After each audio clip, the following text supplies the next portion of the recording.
Hi అందరికీ. అందరూ ఎలా ఉన్నారు? బాగున్నారా? నేను కూడా బాగున్నానండి. ఇదైతే గనక గణేష్ నిమజ్జనం రోజు 5వ రోజు వీడియో. ఉదయం ఇది అన్నదానానికి సంబంధించినటువంటి వీడియో అండి. వీడియోస్ అన్నీ కూడాను లేట్ అయిపోతున్నాయి ఎడిటింగ్ ప్రాబ్లం వల్ల. అందుకనేసి కొంచెం లేట్గా అప్లోడ్ అయిపోతున్నాయి, ఏమీ అనుకోవద్దు. ఇక్కడైతే ఇది ఉదయం అండి, అన్నదానం రోజు. అంతేకాదండి, చాలా విశేషాలు ఉన్నాయి. అవన్నీ కూడాను వీడియోస్లో చూసేద్దాము. ఈరోజు అన్నదానానికి ఒక అద్భుతం జరిగిందండి. అదేంటో ఈ వీడియోలో చూసేయండి. మన ఫస్ట్ టైం గణపతి దగ్గరికి ఒక పాము అయితే వచ్చింది, ఎన్నడూ రాలేదండి. ఆ వీడియోని కూడా నేను ఇందులో అప్లోడ్ చేశాను. వీడియోని పూర్తిగా చూడండి, అప్పుడే మీకు అర్థమైపోతుంది. మన వీడియోస్ అన్నీ కూడాను మీకు నచ్చినట్లయితే ముందుగా మన ఛానల్ను లైక్ చేయండి, అలాగే సబ్స్క్రైబ్ చేసుకోండి. పక్కనున్న బెల్ ఐకాన్ని క్లిక్ చేయండి. నేను ఎప్పుడు వీడియోస్ పెట్టినా మీ దాకైతే వీడియోస్ అయితే వచ్చేస్తాయి. ఇక్కడ గణేష్ అయితే చూడండి, ఇంకా నిమజ్జనానికి అయితే సాయంత్రము నిమజ్జనం జరుగుతుంది. అందుకని ఇంకా ఇంట్లో మనం పూజ చేసుకుంటాం కదా, బుజ్జి బుజ్జి గణపయ్యలు వీళ్ళందరూ కూడా నిమజ్జనానికి సిద్ధమైపోయారు. సాయంత్రం నిమజ్జనం జరుగుతుంది, అన్నదాన కార్యక్రమం. అలాగే ఉట్టి కొట్టడం తర్వాత ఎంత బాగున్నారో కదా చిన్న చిన్న వినాయకులు. చూడండి, ఫస్ట్ టైం మన గణేశుని దగ్గరికి పాము అయితే వచ్చింది. నేనైతే డైరెక్ట్గా అయితే పాముని చూడలేదు, ఇలా వీడియోస్లో చూశాను. కింద వీడియోస్ తీస్తారు కదా పాము వచ్చినప్పుడు, ఫస్ట్ టైం వచ్చిందండి. ఇక్కడ ఇది చెట్టు ఆకారంలో ఉంది కదా, అందులో నుంచి పాము అయితే వచ్చిందంట. సన్నది పాము పిల్ల అయిండొచ్చు. అయితే ఇది కట్లపాము అని అంటున్నారు. కట్లపాము అంట అండి. మనం పాము అని అనుకున్నాము, కానీ ఆ సుబ్రహ్మణ్య స్వామి ఇలా గణేష్ దగ్గరకు వచ్చాడని భావించాము. ఆ స్వామి ఆశీర్వాదం ఈ విధంగా ఉందని అనుకున్నామండి.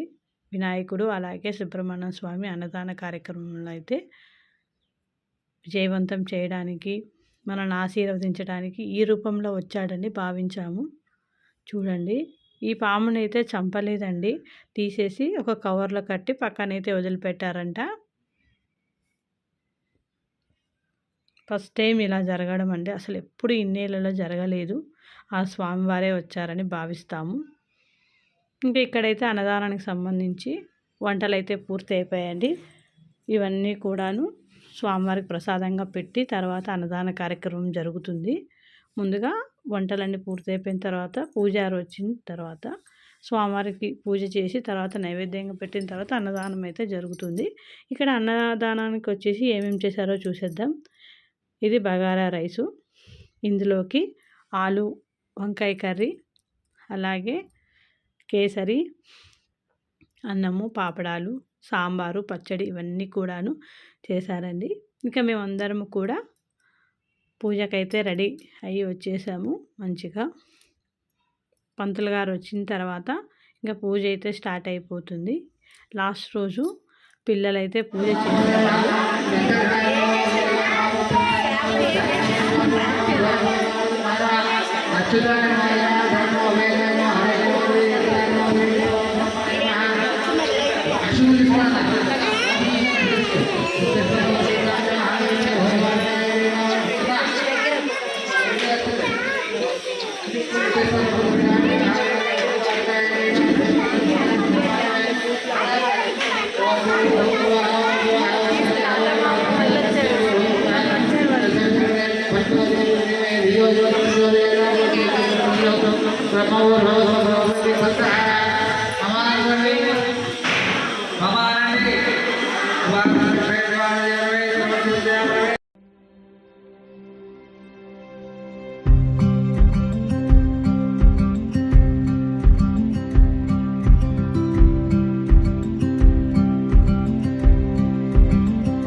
ఇక అన్నదాన కార్యక్రమం అయితే స్టార్ట్ అయిపోయిందండి.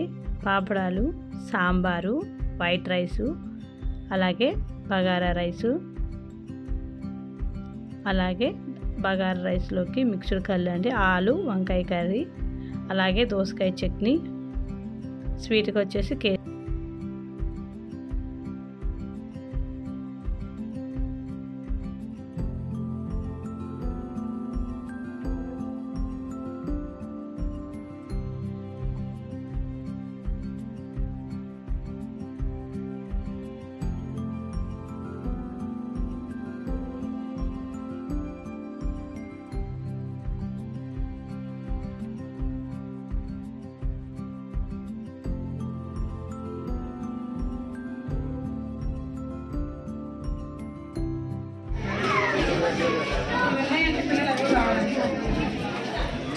సైడ్ తిరుగుండి వెళ్ళాలి వద్దా